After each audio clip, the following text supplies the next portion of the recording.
নমস্কার বন্ধুরা, আজ আবারও একটা রেসিপি আপনাদের সামনে শেয়ার করতে চলেছি।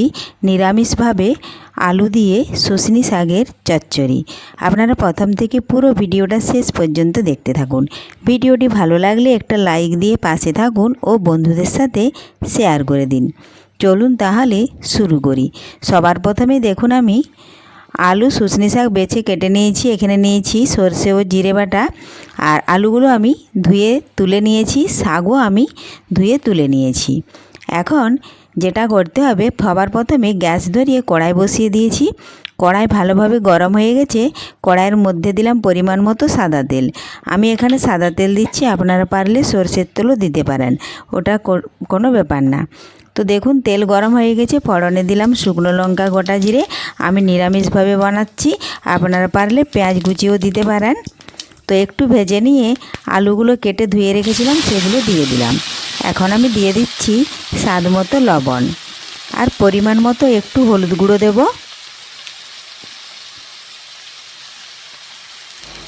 এখন দিয়ে দেব আমি জিরে ও সর্ষে বাটা। বেশ কিছুক্ষণ সময় নিয়ে নাড়াচাড়া করে একটু আলুগুলো ভেজে নিচ্ছি হলুদ গুঁড়ো, লবণ আর জিরে সর্ষে বাটা দিয়ে। তার আগে যদি কোনো বন্ধু আমার চ্যানেলে নতুন হয়ে থাকেন, তাহলে চ্যানেলটি সাবস্ক্রাইব করে বেল আইকন হলে সেট করে দিন সবার প্রথমেই আমার এই রেসিপি পেতে। তো দেখুন বন্ধুরা, এইভাবে নাড়াচাড়া করে আলু একটু কিছুক্ষণ ভেজে নিচ্ছি। ভাজা হয়ে গেলেই আগে থেকে যে শুশনি শাক বেছে ধুয়ে রেখেছি সেটা কিন্তু এর উপরে দিয়ে দেব। শুশনি শাকের গুণাগুণ সম্পর্কে আপনারা কম বেশি সকলেই জেনে থাকবেন। শুশনি শাক খাওয়া কিন্তু শরীরের পক্ষে খুবই ভালো। যাদের ঘুম হয় না, শুশনি শাক পরপর যদি এভাবে খেতে পারেন তাহলে কিন্তু ঘুম ভালো হয়। এই দেখুন শুশনি শাকও নাড়াচাড়া করে ভালোভাবে আলুর সাথে এভাবে মিশিয়ে নিচ্ছি।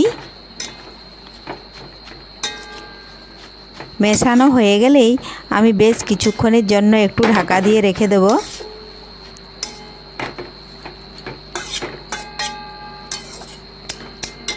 এ দেখুন নাড়াচাড়া করে নিয়েছি। এ দেখুন জিরে সর্ষে বাটা বাটিতে জল দিয়ে একটু ধুয়ে দিয়ে ঢেলে দিয়েছি। এখন বেশ কিছুক্ষণ আমি ঢাকা দিয়ে রেখে দেব, প্রায় 1.5 থেকে 2 মিনিট মতো, তাহলে আলু ও শাক ভালোভাবে সেদ্ধ হয়ে যাবে। তো দেখুন বন্ধুরা, ফিরে এলাম 1.5 থেকে 2 মিনিট পর। ঢাকা তুলে নিয়েছি। দেখুন সামান্য পরিমাণে একটু জল আছে। এটা কিন্তু আমি এইভাবে নাড়াচাড়া করতে করতে দেখুন কড়ার মধ্যে জলটা শুকিয়ে যাবে।